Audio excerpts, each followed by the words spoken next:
Good afternoon साथियों। एके education परिवार में आपका बहुत बहुत स्वागत है। जैसा कि हमने अपने कल पिछली लेक्चर में काव्य सौंदर्य के तत्व से जुड़ी हुई बातें चर्चा पर चर्चा स्टार्ट किया था और उसमें हमने अपने अलंकार को पढ़ लिया था। उसमें 3 टॉपिक होते हैं, एक अलंकार है और एक छंद है और एक हमारा रस है। अलंकार हमारा पूर्णतः समाप्त हो चुका था और हमने अपने केवल पेपर के पर्पस से ही उसको देखा था। आपके यह काव्य सौंदर्य के तत्व में 6 नंबर पूरे क्या हैं, समाहित हैं। और यह वीडियो आपको कल का और आज का हमारा 6 नंबर आपके मुट्ठी में चला जाएगा। अलंकार पे हमारी चर्चा पर चर्चा पूर्णतः समाप्त हो गई थी, उससे हम रिवीजन करेंगे जैसे हमारा ये तीनों टॉपिक खत्म होता है वैसे ही। तो आज हम बात करेंगे छंद पे। कल हमने इस पे कुछ आप लोगों को थोड़ा बहुत बताया हुआ था, लेकिन पूर्णतः प्रारंभ से नहीं हो पाया था। छंद, छंद का शाब्दिक अर्थ क्या होता है? छंद के शाब्दिक अर्थ को हम क्या कहते हैं? बंधन। क्या कहते हैं साथियों? बंधन, यानी बंधा हुआ। अब इसकी परिभाषा क्या होगी? किसी रचना में वर्ण, मात्रा, तुक, विराम, गति लगाकर जब हम विचार करते हैं, जब विचार किया जाता है, विचार किया जाता है तो वहाँ पर क्या होता है? छंद।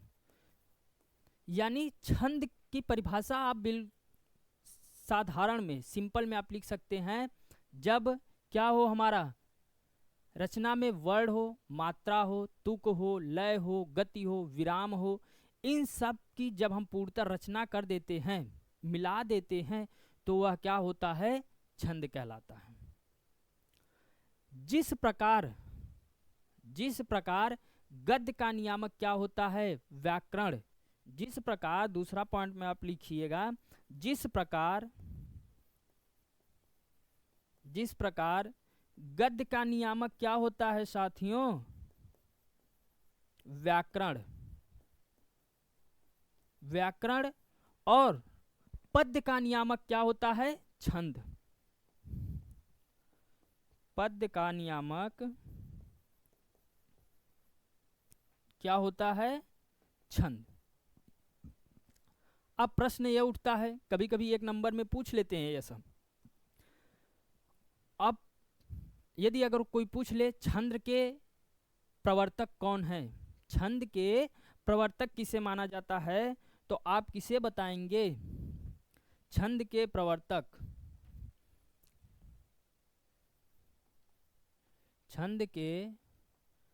प्रवर्तक किसे माना जाता है? पिंगलाचार्य को। किसे कहा जाता है साथियों?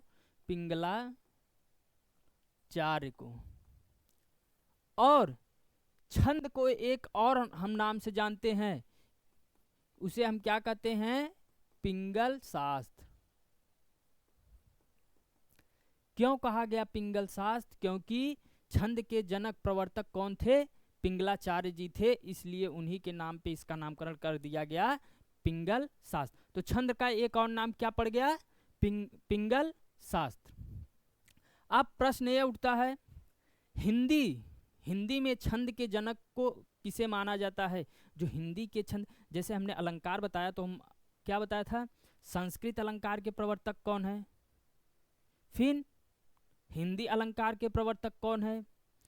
और सबसे अच्छी बात यह है कि जो हिंदी अलंकार के प्रवर्तक थे, वही हिंदी छंद के भी प्रवर्तक थे। तो हिंदी छंद के प्रवर्तक कौन थे? आचार्य केशव दास। हिंदी छंद के प्रवर्तक कौन थे साथियों? आपके केशव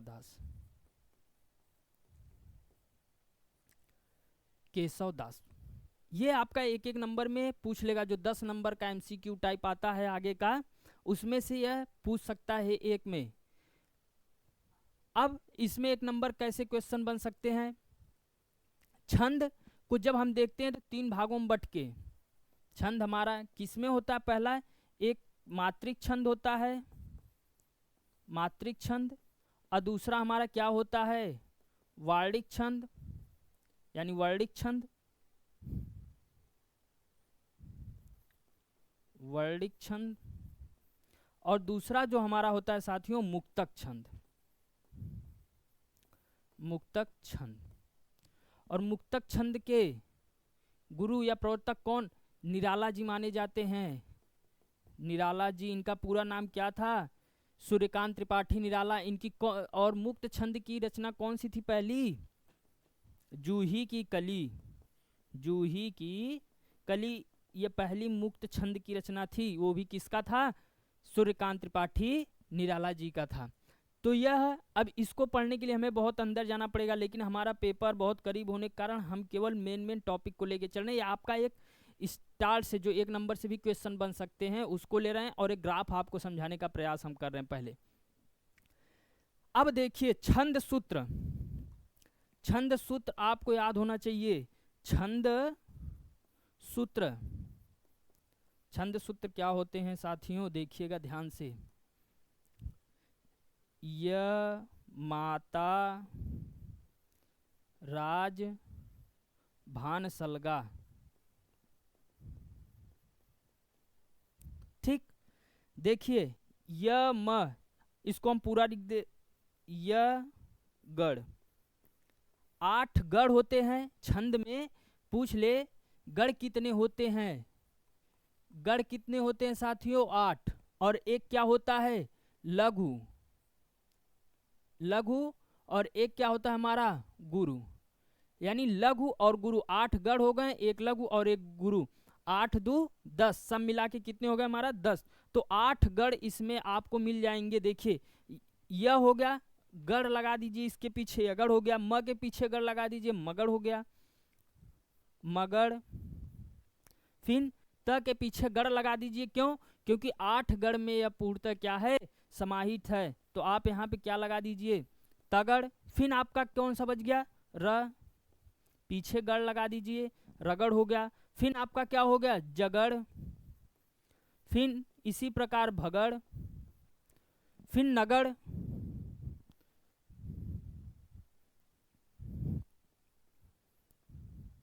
नगड़ हो गया, सगड़। और यह अंतिम का जो है, यह ल हो गया लघु और यह हो गया गुरु। लघु और गुरु का चिन्ह क्या होता है? लघु और गुरु, गुरु आपका ऐसे 2 और यह 1, यह इसका क्या है? चिन्ह है। तो 8 गढ़ आपको मिल गए। देखिए 1 2 3 4 5 6 7 8। तो अगर पूछ ले छंद में गढ़ कितने होते हैं तो आप 8 बताइएगा, और एक लघु और गुरु, पूर्णतः मिला के सूत्र में कितने हो गए साथियों? 10।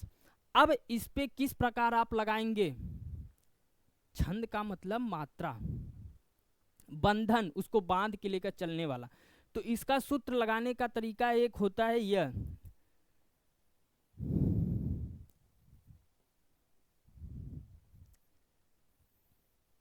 यह आप याद कर लीजिएगा। कैसे याद करेंगे? एक हो गया, बीच में 3 ठो यस, फिर एक, फिर इसी प्रकार आरी आरी जो प्रारंभ और अंत का यस है वो हो गया, और यह 1 2 और 3, एक एक, आराम से याद हो जाएगा। अब इस पे मात्रा आप लोग किस प्रकार लगाएंगे इसे देखिएगा, बिल्कुल आसान। पहले कितने हैं? 3 हैं, तो आप 3 ले लीजिए, यहाँ पे लगा दीजिए, 1 एस एस, 3 हो गया। फिर आप इसको छोड़िए, पहले वाले को छोड़ दीजिए, फिर 3 ठो लगाइए, 3 3, आगे से एक एक माइनस करते चले जाइए, यस यस यस। फिर इसको रिप्लेस करिए, इन 3 को ले लीजिए, तो क्या हो जाएगा हमारा? यस यस आई हो जाएगा। फिर इसको रिप्लेस करिए, 3 ठो हो गया हमारा, 3 रिप्लेस कर दिए। फिर कौन सा बचा? ये क्या हो जाएगा? Yes I yes. फिर इसको रिप्लेस करिए, ये 3 हमको मिल गए, क्या हो गया? आई यस आई। फिर इसको रिप्लेस करिए, ये मिल गया हमको एस आई आई, रिप्लेस हो गया। फिर ये हमको मिल गए आई आई आई, 3 हो गया हमारा। फिर ये कौन से मिल गए, ये 3 हमारे पीछे से, आई आई यस।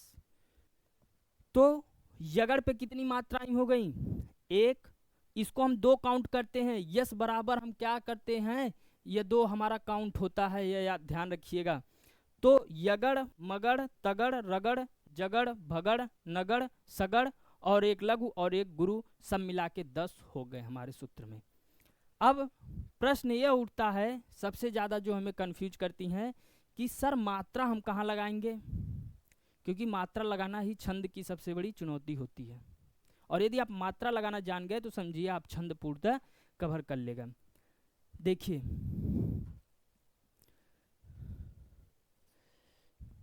ये याद हो गया होगा आपको,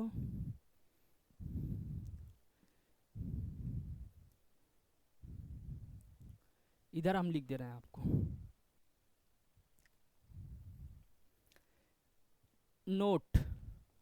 नोट नंबर 1, जितने भी छोटे होते हैं जैसे अ हो गया, ई हो गया, ऊ हो गया और री हो गया, इस पे हमेशा साथियों क्या लगेगा,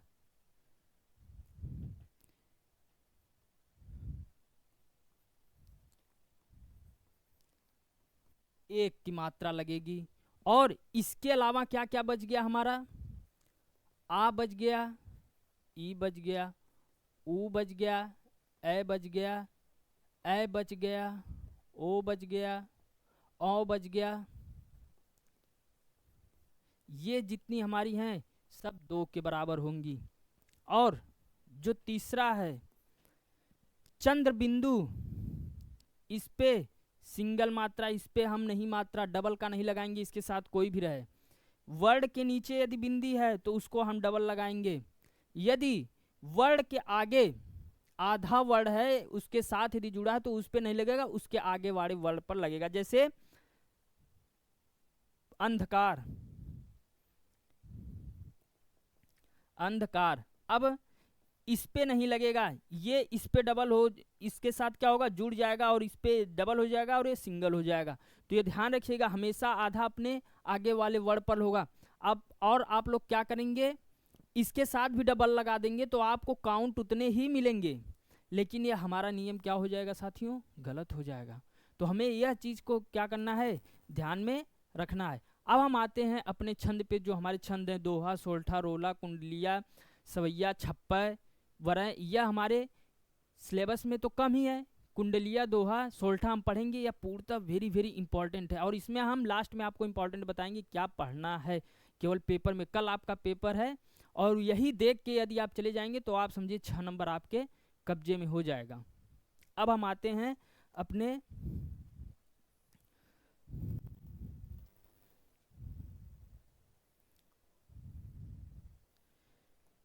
देखिए, पहला छंद था हमारा चौपाई। कल हमने इसको अपने में किया था लेकिन विस्तार पूरी चर्चा पर चर्चा हमने नहीं कर पाया था। तो आज हम देखते हैं चौपाई क्या कहता है। देखिए तरीका आपको, चौपाई इसको याद करने का तरीका बिल्कुल यही है कि चौपाई मतलब क्या होता है, 4 पैर, यानी इसके पहले क्या होंगे, 4 पैर होंगे, ठीक। और क्या करें, यह एक सममात्रिक विषम मात्रिक छंद, मतलब जो समान मात्राओं के साथ क्या करता हो, गमन करता हो, उसे हम सममात्रिक छंद कहते हैं। जो समान मात्राओं के साथ गमन नहीं करता उसे हम विषम मात्रिक छंद कहते हैं। इसको हम अपने नेक्स्ट क्लास में विस्तार रूप से बताएंगे, लेकिन आप पहले अपने पेपर पे फोकस करिए, क्या चीज़ें लिखना है वह चीज़ ध्यान में रखिए। यह एक सममात्रिक छंद होता है जिसके 4 चरण होते हैं और प्रत्येक चरण में क्या होता है साथियों, 16-16 मात्राएं। थोड़ा सा मैथ में चले जाइए, 4 चरण हो गया और चारों चरण के ऊपर स्क्वायर लगाते जाइए। 4 चरण हो गया और चारों चरण के ऊपर यदि आप स्क्वायर लगाते चले जाते हैं तो 4 चौक को 16, यानी 4 चरण होंगे और चारों चरण में 16-16 मात्राएं होंगी। बस यही इतना आपको याद करना है और आपके पेपर में 2 नंबर ये पूर्णतः दे देगा। तो आप क्या लिखेंगे, इसमें 4 चरण होते हैं और प्रत्येक चरण में 16-16 मात्राएं होती हैं। बस ये याद करना हमको चौपाई में। कैसे, चौपाई मतलब 4 पैर, 4 पैर के ऊपर स्क्वायर लगा, 4 चौक को 16, बराबर चौपाई। यह एक सममात्रिक छंद है। इसके 4 चरण होते हैं, प्रत्येक चरण में 16-16 मात्राएं होती हैं। बस आपको याद हो गया होगा जिस तरह से हमने आपको बताया। अब देखिए ये 16-16 मात्राएं किस प्रकार चलती हैं। बंदहु गुरुपद पदुम परागा, सुरुचि सुबास सरस अनुरागा, अमीय मुरि मैं चरू चूरन चारू, समन सकल भवरुज परिवारू। ये हमारा पहला है। ठीक। जब जब होई धर्म के हानि, बाढ़ के असुर अधम अभिमानी, तब तब प्रभु घरि विविध शरीरा, हरहि कृपा निधि सज्जन वीरा। अब मात्रा लगाइए। नियम हमने जो इसके पहले बताया है, या आपको याद हो गया होगा ट्रिक हमारा कि चौपाई मतलब 4 पैर, 4 पैर में 16 मात्राएं, ऐसे लिखेगा। यह एक सममात्रिक छंद है जिसके 4 चरण होते हैं और प्रत्येक चरण में 16-16 मात्राएं होती हैं। परिभाषा हमको याद। अब लगाने का तरीका। बंदव हमने कहा इसके ऊपर नहीं लगेगा, 1 1। और ये देखिए भैया बढ़ाऊ लगेगा, यह नहीं, इसके लिए 4 हो गया, 5 गुरु, 6 7 8 9 10 11 12 13 14 15 16। अब काउंट करिए कितना होगा। 1 2 2 2 4 5 6 7 8 9 10 11 12 13 14 15 16। 16 मात्रा हमारा कंप्लीट हो गया। इसमें भी लगाइए। ये क्या है, छोटी मात्रा है। क्या है साथियों, छोटी मात्रा है। 1 होगा, 1 होगा, ये छोटी मात्रा है, 1 हो गया। सुभाष 1 2 1 1 1 1 1 1 2 2। अब काउंट करिए। 1 2 3 4 5 6 7 8 9 10 11 12 13 14 15 16। साथियों बराबर चल रहा है, सब सही है, कोई दिक्कत नहीं। 1 1 1 आ गया। बढ़ाऊ 2 1 1 1। चूरन, बहुत चूरन देते हैं, चूरन पे का हो गया, 2 1 1 2 1। काउंट करिए। 3 2 5 6 7 8 9 10 11 12 13 14 15 16।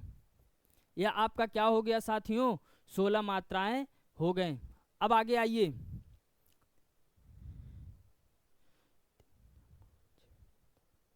11 12 13 14 15 16, 16 मात्रा। अब इसमें देखिए 1 1 1 1 1 1 1 1 1 1 1 1 2 2। गिनिए। 1 2 3 4 5 6 7 8 9 10 11 12 13 14 15 16, 16 मात्राएं।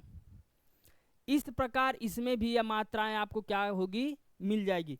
तो हमारा जो था यह 16-16 मात्राएं क्या हो गई, दिख गई। तो हमारा यह परिभाषा और यह उदाहरण यह स्पष्टीकरण कर दिया कि यह जो पंक्ति है यह क्या होगा, चौपाई होगा। ठीक। तो चौपाई का हम आप आंख बंद करिए, हमारी बात को एक बार मनन करिए कि चौपाई मतलब 4 पैरों वाला, और चारों पैर के बाद 16-16 क्या होंगे, भाई होंगे। एक आदमी है, जैसे भैंस बिल्ली, वह 4 पैर ली है और उसके कितने बच्चे हो गए, 16 बच्चे हैं। तो लिख दीजिएगा चौपाई यह एक सममात्रिक छंद है। इसके 4 चरण होते हैं और प्रत्येक चरण में 16-16 मात्राएं होती हैं। परिभाषा बंदहु गुरुपद पदुम परागा, सुरुचि सुबास सरस अनुरागा, अमीय मुरिमय चूरन चारु, समन सकल भवरुज परिवारु। आगे बढ़ते हैं साथियों।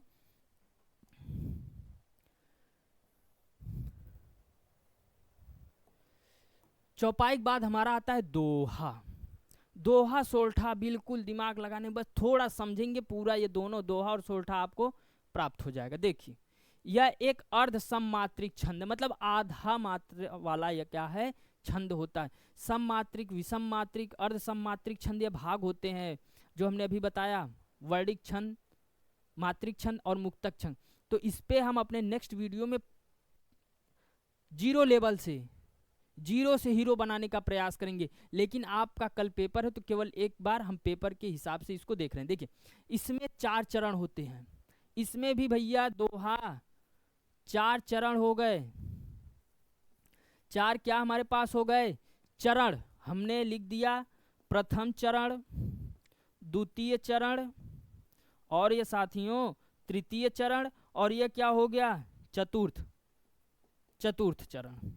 अब ध्यान दीजिए जो इसमें दोहे में जो होती है मात्रा वह क्या होता है 13 और 11 का मिलाप होता है, 13 और 11, और इसी दोहे का जब उल्टा कर देंगे तो सोल्ठा बन जाता है, 11 और 13 का कॉम्बिनेशन बनाएगा। जो प्रथम और तृतीय होता है चरण, इस पे 13 मात्राएं होती हैं। कितनी होती हैं 13 मात्राएं होती हैं। और जो द्वितीय और चतुर्थ है वो हमारी कौन सी मात्राएं होती हैं 11 मात्राएं होती हैं। तो अब इसको समझने का प्रयास अच्छे से हो गया आपको। दोहा में भी कितने होते हैं 4 चरण होते हैं। प्रथम और तृतीय, पड़ोसी वाले से हमेशा झगड़ा होती रहती है, पड़ोसी अच्छे नहीं होते हैं, काट दो। प्रथम के बाद पड़ोसी कौन आएगा द्वितीय, इससे नहीं जमता, प्रथम का किससे जमता है तीसरे वाले से, और दूसरे वाले का किससे जमता है चौथे वाले का। इस तरीके से भी आप याद कर सकते हैं, भूल नहीं पाएंगे।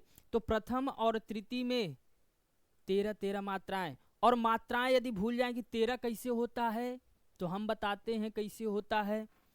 प्रथम मतलब पहला, तृतीय मतलब तीसरा, मतलब 13 मात्राएं। ये भी अगर चरण याद रहेंगे तो आप इससे बना लेंगे कि कितना मात्राएं आगे होती हैं कितना मात्राएं पीछे होती हैं। तो प्रथम मतलब पहला, तृतीय मतलब तीसरा। एक हमको मिल गया तो दूसरा, आपके पास इतना है सेंस कि दिमाग लगा लेंगे। अब जो दूसरा होगा और चौथा होगा वह 11 होंगे। समझ में आया? इस तरीके से भी आप इसको याद कर सकते हैं, ट्रिक था।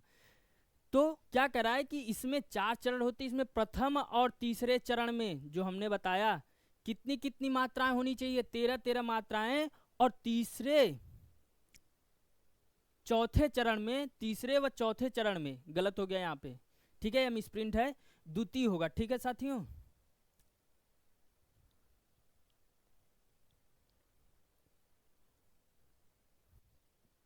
यहाँ पे भी मिसप्रिंट है, ये होगा ठीक। दोहा जो है यहाँ पे क्या होगा द्वितीय, ठीक। द्वितीय और चतुर्थ में क्या होती हैं 11 मात्राएं होती हैं। अब देखिए इसकी मात्राएं लगाने का, इसका परिभाषा में आपका ये सही है। प्रथम और तीसरे चरण में कितनी कितनी मात्राएं होती हैं 13 ये है। अब फिर दूसरे, ठीक है, यहाँ पे द्वितीय मिसप्रिंट है आपका, द्वितीय होगा, और ये चौथे चरण में 11, ये 13 नहीं होगा 11, ठीक। मात्राएं होती हैं और प्रत्येक चरण के अंत में गुरु और लघु होना अनिवार्य है, तो होगा ही। देखिए बिन पानी सब सून, लघु और गुरु होने ही चाहिए। तो हम लगाना चालू करते हैं, प्रयास रहेगा बिल्कुल सही आए, और आप भी प्रयास करिए। एक हो गया, एक हो गया, एक हो गया, एक हो गया, दो हो गया, दो हो गया, दो हो गया, एक हो गया, दो हो गया। अब काउंट करिए साथियों, 4, 10, 11, 12, 13। क्या कह रहा है कि प्रथम और तीसरे चरण में क्या होगा हमारा लघु और गुरु होना चाहिए। रहीमन पानी राखिए, सही। तो 1 2 3 4 5 6 7 8 9 10 11 12 13। कहाँ चल जा रहा है मीट की। हाँ, अब गिनिए साथियों कितना हुआ, बराबर हुआ आपका कि नहीं, दोहा यह दे रहा है कि नहीं। देखिए 1 हो गया, 2 3 4 5 6 7 8 9 10 11 12 13, और लास्ट में क्या कह रहा है गुरु और लघु होना चाहिए। गुरु और लघु होना अनिवार्य है लास्ट में, तभी वह क्या कहलाएगा दोहा कहलाएगा। अब इस पे हम लगाना चालू करते हैं। यह हमारा कौन सा था, पहला चरण है या दूसरा है या तीसरा और ये चौथा। बिन पानी सब सून।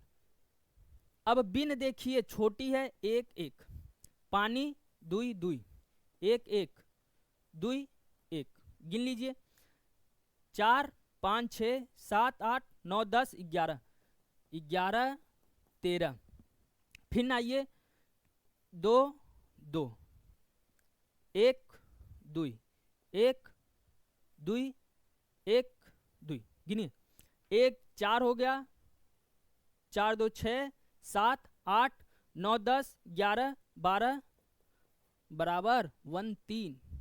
अब आइए दुई दुई भैया, दुई 1 1 2 1, गिनिए, 2 2 4 2 6 2 8 10 1 11।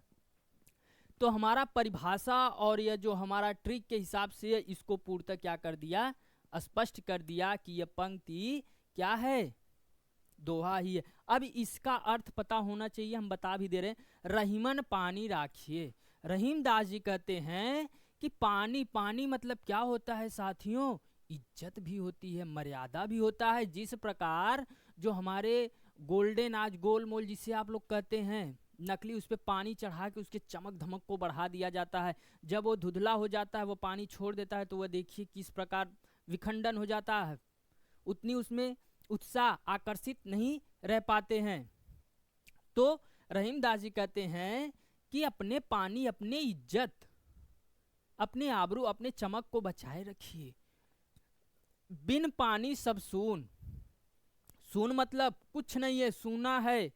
बिन, उसके बिना, पानी के बिना, उस इज्जत आबरू के बिना यह जीवन क्या है, बिल्कुल सूना है, निष्क्रिय है, निर्जीव है। पानी गए न उबरे। पानी मतलब इज्जत यदि आपकी चली जाती है तो वह जाने के बाद दोबारा बाहर नहीं आएगा, उबरेगा नहीं। मोती मानुष चून। देखिए, मोती मतलब मोती जो आप देखते हैं, पानी नया नया होता है तो खूब चमकता है। मानुष चून, मानुष मतलब मनुष्य, चून मतलब चूना। यदि मोती से पानी निकल जाए, मोती में पानी ना हो, तो वह क्या हो जाएगा, बिल्कुल समाप्त, उसको कोई खरीदने वाला नहीं है। और यदि मनुष्य के जीवन से वो पानी चला जाए, इज्जत चला जाए, तो कोई उसको पूछने वाला नहीं है, जिधर चलेगा उसको धिक्कार ही धिक्कार, धुतकार पड़ेगी। और चून, यदि चून मतलब चूना, जो सुरती चूना खैनी खाते हो आप लोग नहीं खाते, आपके घर वाले खाते होंगे। तो चून में जब पानी नहीं होगा तो मर जाएगा, तो उसको सब लोग क्या करते हैं, फेंक देते हैं। तो उसीलिए जिस प्रकार यदि चूना से पानी निकाल दिया जाए तो वह समाप्त हो जाता है, और मनुष्य से के जीवन से यदि उसकी इज्जत चली जाए तो उसका कोई अस्तित्व नहीं बचेगा। और मोती से यदि पानी खत्म हो जाता है तो उसे पूछने वाला भी कोई नहीं बचेगा। तो इसीलिए रहीमदास जी कहते हैं कि सभी शिष्य प्रियगढ़ साथियों अपनी इज्जत आबरू को बचाकर रखिए। तो दोहा हमारा पूरा यहाँ पे था। और इस छंद का लास्ट हमारा क्या चलता है, सोल्ठा। देखिए, सोल्ठा हमने बताया कि इसी का जस्ट उल्टा हो जाएगा। दोहा में जो 4 चरण आप लिख लीजिए, याद करने का बिल्कुल यही तरीका है आपका।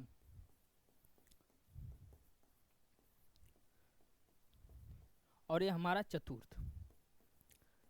दोहे में पहला क्या था, 13 और 11 का पेयर था। अब इसमें उल्टा हो जाएगा, जो प्रथम और तृतीय ये क्या हो जाएंगे, 11 11 मात्राएं हो जाएंगी। द्वितीय और चतुर्थ में हमारे क्या हो जाएंगे, 13 13 मात्राएं हो जाएंगे। इसमें भी 4 चरण होंगे। प्रथम और तृतीय चरण में हमारे क्या होंगे, 11 11 मात्राएं होंगी, और द्वितीय और चतुर्थ में 13 13 मात्राएं होंगी। आपने दोहे में हमने कैसे याद करवाए, जो प्रथम हो गया पहला और तृतीय हो गया 13, यानी अगर 13 13 मात्राएं पहले और तीसरे वाले चरण में मिल रहे हैं तो वह दोहा हो गया, पहचानने का तरीका है। और जो दूसरा और चौथा है, यदि उसमें 11 मात्राएं मिल रही हैं तो क्या हो जाएगा हमारा सोल्ठा। सोल्ठा का परिभाषा देखिए, यह भी क्या होता है, एक अर्धसममात्रिक छंद होता है। इसमें भी कितने होते हैं, 4 चरण होते हैं। पहले और तीसरे चरण में कितने मात्राएं होंगी, 11 11, बिल्कुल दोहे का उल्टा। और दूसरा और चौथे में क्या होंगी, 13-13 मात्राएं होंगी। देखिए पहले और तीसरे चरण के अंत में क्या होना चाहिए, लघु और गुरु। यह इसका क्या है, नियम और शर्त। जब आप कुछ खरीदने भी जाते हैं तो वहाँ पे नियम शर्त क्या होते हैं, लागू होते हैं। अब इसके परिभाषा को आप देखिएगा क्या कह रहा है। सदा रहे प्रभु नाम तोता रानी कब बना, भजन जहाँ श्री राम दर्शन मिलते भगत को, बंदहु गुरुपद कंज कृपा सिंधु नर रूप हरि, महामोह तप पुंज जासु वचन रविकर निकाय है। अब मात्रा लगाना चालू करिए। इस पे कितना लगेगा, 1, इस पे 2, 1 2 1 1 2 1। अब देखिए प्रारंभ करिए, 3 6 7 8 9 10 1 11, सोल्ठा का नियम लागू कर दिया। अब स्पष्टीकरण करने के लिए आप तुरंत दूसरा वाला यदि कर देंगे तो बिल्कुल सही आ जाएगा। इस पे क्या होगा, 2 होगा, 2 हो गया, 2 2 1 1 1 2, और अंतिम में देखिए लघु और गुरु का तुक मिल भी रहा है। पूर्णतः हमारे जो परिभाषा था सोल्ठा का वह इसको स्पष्ट करा। अब काउंट करिए, 4 4 8 2 10 3 13। आपका यहाँ यह सोल्ठा स्पष्ट हो गया। तो आप इतना लिखने के बाद परिभाषा लिखकर यदि इतना लिखकर स्पष्टीकरण कर देते हैं तो आपको इस पे मिलता है 2 रुपये। कितना मिलेगा, 2 रुपये आपको प्राप्त होता है। अब आगे आ जाइए, हम आपको एक कुंडलिया बता देते हैं, लेकिन आपको पढ़ना क्या है वह सबसे ज़्यादा इम्पॉर्टेंट है। एक चौपाई पढ़िएगा, एक दोहा और एक सोल्ठा, बस 3 पढ़ के जाइएगा।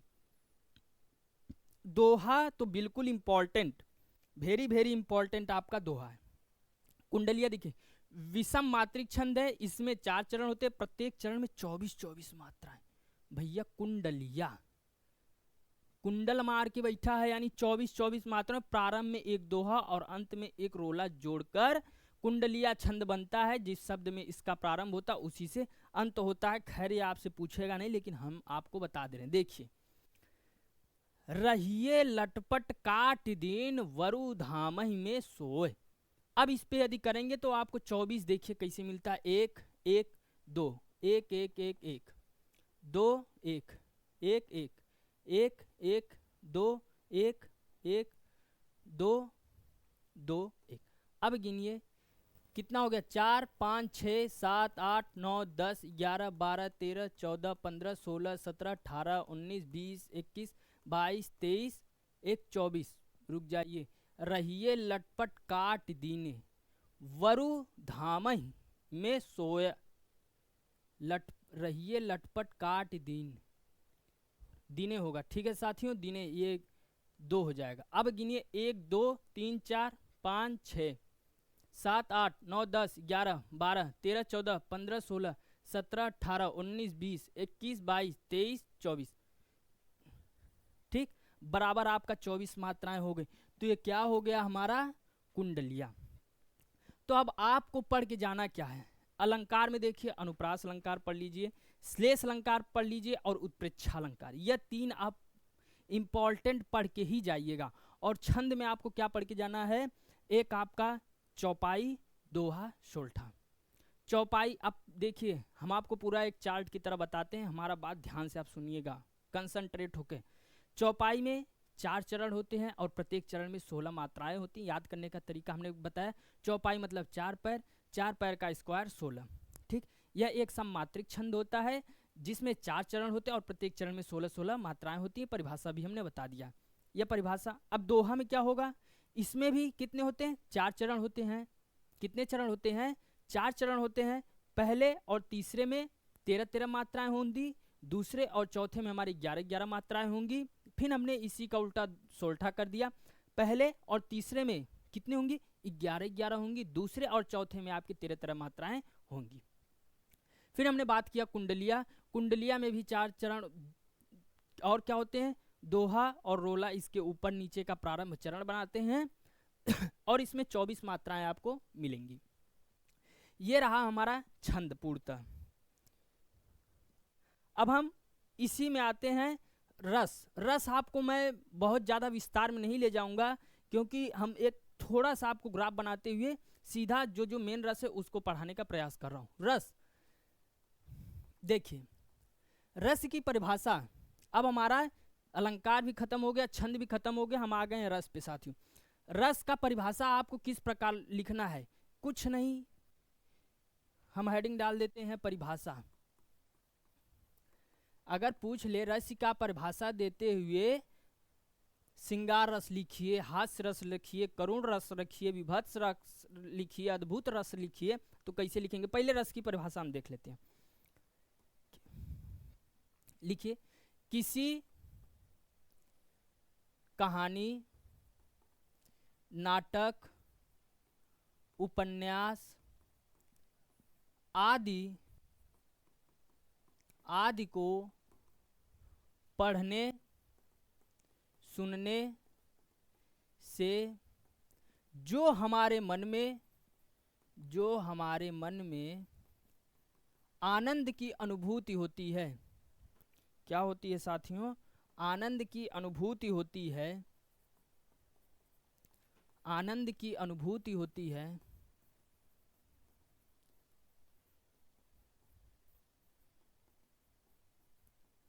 उसे हम क्या कहते हैं?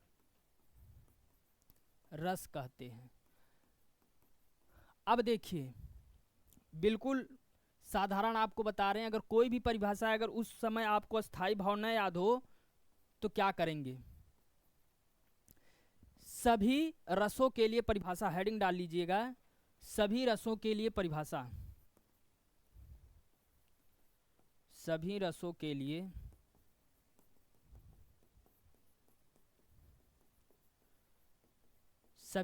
लिए परिभाषा, तो क्या लिखेंगे?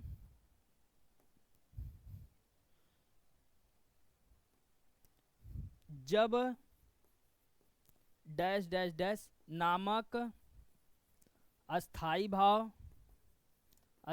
भाव, विभाव, अनुभाव एवं संचारी भाव का संयोग होता है, तो वह डैश डैश रस कहलाता है। डैश डैश वह रस कहलाता है। देखिए, अब हमने यह डैश डैश क्यों दिया? जैसे यदि आपसे पूछ ले श्रृंगार रस, पहले तो हम थोड़ा से आपको ग्राफ देते हैं इस तरह से। परिभाषा हमने दे दिया और सभी रसों के लिए। रस के 4 अवयव होते हैं। आप कंफ्यूज हो जाएंगे, स्थायी भाव, विभाव, अनुभव, संचारी भाव कहाँ से आया? तो रस के 4 अवयव होते हैं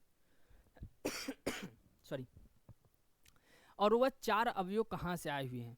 तो देखिएगा, आचार्य भरत मुनि ने रस सूत्र की एक व्याख्या किया है। इन्होंने रस के संबंध में एक सूत्र दिया है। वह सूत्र कौन सी है? ध्यान से देखिएगा, विभावा अनुभाव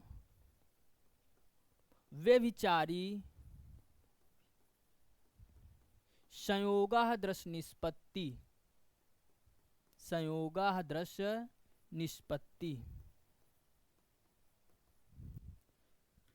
क्या है? विभावानुभावा व्यभिचारी संयोगादृश निष्पत्ति, और ये निष्पत्ति ही, ठीक है साथियों, निष्पत्ति।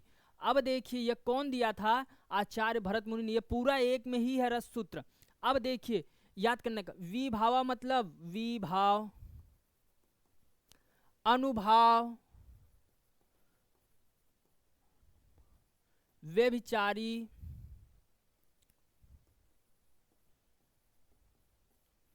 संयोग, द्रस मतलब रस, निष्पत्ति मतलब निष्पन्न होना। यह जब हम इसके अंदर जाएंगे तो यह बहुत बड़ा डीपली हो जाता है कि रस किसमें निष्पत्त होता है। तो क्या होगा? अस्थाई भाव, विभाव, अनुभाव। इसको व्यभिचारी भाव को एक नाम हम और देते हैं, विभाव, सॉरी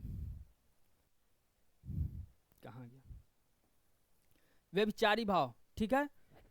इसी को एक और हम नाम देते हैं संचारी भाव साथियों, संचारी भाव, व्यभिचारी भाव एक ही होते हैं। तो इस पे बहुत से आचार्य आए अपना रस सिद्धांत को लेकर। जब आप रस संप्रदाय पढ़ेंगे तो उसमें बहुत अंदर तक जाना पड़ता है। आचार्य भट्टलोलट आए थे, आचार्य श्री शंकुक आए थे, आचार्य भट्टनायक आए थे और आचार्य अभिनवगुप्त आए थे। इन लोगों ने अपना सांख्य, न्याय, मीमांस, वैश्य दर्शन बनाकर इस रस सिद्धांत को समझाने का प्रयास किया था। तो उस पर अभी हम चर्चा नहीं करेंगे, बहुत लंबा हो जाएगा हमारा। तो आप इस चीज़ को देखिए। और यहाँ से पता चल गया कि रस के कितने अवयव, अवयव मतलब अंग। तो रस के कितने अवयव होते हैं साथियों? 4। कौन से होते हैं? एक होता है हमारा विभाव, एक होता है अनुभाव, और एक होता है हमारा संचारी भाव। विभाव, अनुभाव, संचारी भाव, और एक हमारा क्या होता है? अस्थाई भाव। ठीक है, अस्थाई भाव, विभाव, अनुभाव, संचारी भाव, यह हमारे क्या होते हैं? 4 अवयव होते हैं। अस्थाई भाव जो हमारे शरीर में बैठा हुआ है, समय आने पर, देश वैसी परिस्थिति, वातावरण बनने पर वह जागृत हो जाता है। जैसे आपके अंदर वह गुस्सा बैठा हुआ है, क्रोध बैठा हुआ है, लेकिन वह परिस्थिति आने के बाद वह क्या होता है? जागृत हो जाता है। तो वहां पर क्रोध, करुण जैसे रस, हास्य, श्रृंगार, जो भी रस है उत्पन्न हो जाता है। अब आप यदि कोई मूवी देखते हैं तो ऐसा नहीं कि आप ये सोच के बैठते हैं कि हम हंसी लेके बैठे हुए अपने जेब में, जब होगा तो निकाल के हंस लेंगे, ऐसा नहीं होता। वो आपके अंदर पहले से क्या है? विद्यमान, अस्थायी रूप से बैठा हुआ है। जब कोई फिल्म आपने देखा, राजपाल को देखा, कोई भी कॉमेडी आपने देखी, तो आपको तुरंत हंसी आने लगती है। तो यानी वह भाव क्या है? जागृत हो गई। गुस्सा, क्रोध आया, गाड़ी चला रहे हैं, कोई बीच में लाके रिक्शा वाला घुसा दिया, तुरंत मुंह से गाली निकल जाती है, गुस्सा हो जाते हैं, बबूला। तो हमारे अंदर वो विद्यमान है, बैठा हुआ, बस जगाने की उसको जरूरत है। और वो कब जगेगा? जब उसका काल वैसा होगा, वातावरण में जब वो आएगा। यह यहाँ चीज समझ आई। तो रस सूत्र कितने, कौन दिया था? आचार्य भरत मुनि ने। क्या दिया था? विभावा अनुभावा वे विचारी संयोगाद रस निष्पत्ति। रस के कितने अवयव हो गए? 4 हो गए। अब देखिए, यह जो हमने परिभाषा आपको लिखा था, इसमें आप क्या लिखना है? जैसे श्रृंगार रस पूछ दिया ने, श्रृंगार का अस्थाई भाव क्या होता है? रति। जब रति नामक अस्थाई भाव, विभाव, अनुभाव, संचारी भाव का संयोग होता है तो वहां श्रृंगार रस उत्पन्न होता है, या श्रृंगार रस वह कहलाता है। बस इतना। जब अब हास्य रस का पूछ दिया तो क्या? जब हास्य नामक अस्थाई भाव, विभाव, अनुभाव, संचारी भाव का संयोग होता है तो वहां पर हास्य रस कहलाता है। हास्य रस जो है हमारा, उसको यदि आप जाएंगे अंदर, पूर्णतः जो उसका प्रमाणित परिभाषा है, तो इसका यह होता है, किसी की वेशभूषा, विकृत वेशभूषा देखकर जो हमारे मन में हंसी नामक संचार होता है, हंसी नामक अस्थाई भाव का संचार होता है, वहां पर हास्य रस कहलाता है। तो अब देखिए, हम आते हैं श्रृंगार रस। 3 रस आपको पढ़ाएंगे और पेपर में पक्का ये फंसना ही है आपके। पहला हम लिखेंगे श्रृंगार। श्रृंगार के भी 2 भेद होते हैं, संयोग और वियोग। संयोग, और एक हो गया हमारा क्या हो गया साथियों? वियोग। यह हमारी 2 अवस्था। संयोग क्या होगा? इसकी परिभाषा हम लिख देते हैं। जब नायक और नायिका के मिलन का वर्णन हो, या जहां पर नायक और नायिका के मिलन का वर्णन हो, वहां पर श्रृंगार रस या संयोग श्रृंगार रस कहलाता है। क्या होता है? संयोग श्रृंगार रस कहलाता है।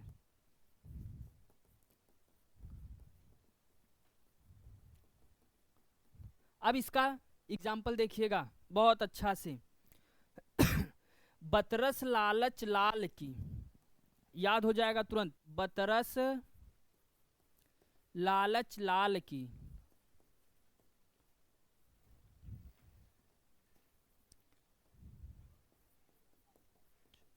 लाल की मुरलीधर लुकाए, मुरलीधरी लुकाए। सौ करे भौहन हंसे, भौहन हंसे, देन कहे नटी जाए।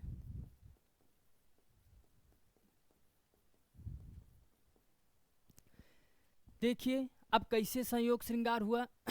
बतरस लालच लाल की, जब गोपियां कृष्ण के मुरली को चुरा लेती हैं, क्यों चुराती हैं? क्योंकि वो हमेशा अपने बांसुरी में क्या रहते थे, लीन रहते थे, गोपियों से बातचीत नहीं करते थे। तो गोपियां बहुत दिमागदार थी, उन लोगों ने कहा कि इनका मेन मुद्दा ही उठा लो, क्या बांसुरी जिससे ये बहुत प्रेम करते हैं, तो हमारे पास से आएंगे ही और हम इनको परेशान करेंगे ही। तो वहीं पे लिखा गया बतरस लालच लाल की मुरलीधर लुकाए। कृष्ण के मुरली को सभी गोपियां ने क्या कर ली है, लुका लिया है, चुरा लिया है। सौ करे भोहन हंसे, कृष्ण इस बात को जानते हैं। कैसे? क्योंकि उनके पलके व भौं प्रदर्शित कर दे रही हैं कि वो मुरली मेरे पास ही है, और पीछे ऐसे लुकाई हुई हैं, देन कहे नटी जाए। जब कृष्ण गुस्सा के जाने लगते थे तो गोपियां कहती थी लीजिए लीजिए अपनी बांसुरी, लेकिन फिर भी वो क्या करते थे, अपने बांसुरी को पीछे छिपा लेते थे। यानी जब देने की बारी आती थी तब पीछे छुपा। वही करेंगे बतरस लालच लाल की मुरलीधर लुकाए, सौ करे। वो अपने भावों से यह प्रदर्शित कर दे रही हैं कि वह मुरली मेरे पास ही है, और जब देने की बारी आ रही तो उसको लुका ले रही हैं। तो यह हमारा क्या हो गया, संयोग श्रृंगार। अब वियोग श्रृंगार, जब नायक और नायिका के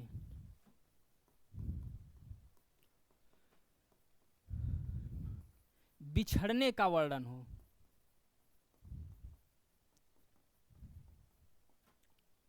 हो, तो वहां पर क्या होगा साथियों, वियोग श्रृंगार रस होगा। क्या होगा, वियोग श्रृंगार रस होगा।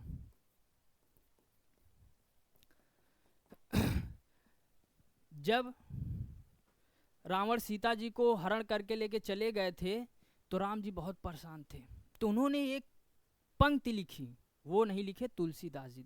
क्या लिखे, हे खग मृग हे मधुकर श्रेणी तुम देखी सीता मृग नैनी। इसमें क्या है, हे खग मृग हे मधुकर श्रेणी, हे खग, हे पंछी, क्या तुमने उस सीता को देखा है जिसके नेत्र क्या हैं, हिरण के समान हैं। तो यहां पर क्या है, श्रृंगार होते हुए भी बिछुड़ने का डर है।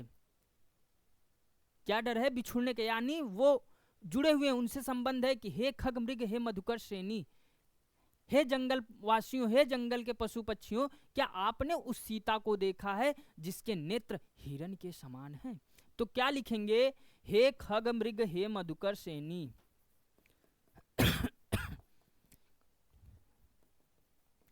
मधुकर श्रेणी तुम देखी सीता मृग नैनी।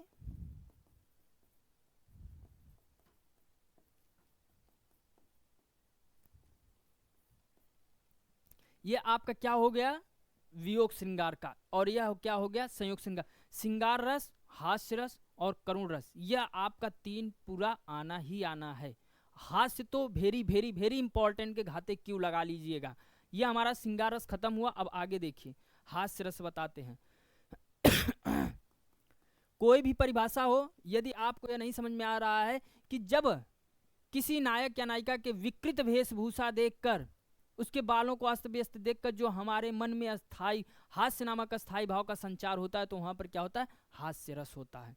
यह न आए आपको तो हमने नीचे आपको एक पूरे रस के लिए परिभाषा बता दिया है। जब हास्य या जब हंसी नामक अस्थाई भाव, विभावन भाव, संचारी भाव का संयोग होता है या संचार होता है, तो वहां पर हास्य नामक रस होता है। अब इसका एग्जाम्पल, यह आपका बिल्कुल रिवीजन केवल पेपर के पर्पस से चल रहा है, हम बहुत अंदर जाने का प्रयास नहीं कर रहे हैं। हाथी जैसे देह, हाथी जैसी देह, गैंडे जैसे चाल, गैंडे जैसी चाल, खरबूजे सी खोपड़ी, खरबूजे सी खोपड़ी, तरबूजे जैसी गाल,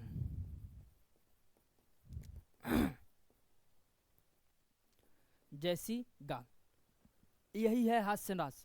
इसका आप परिभाषा लिखेंगे, उदाहरण लिख देंगे, आपको 4 नंबर, सॉरी 2 2 नंबर आपको मिल जाएगा।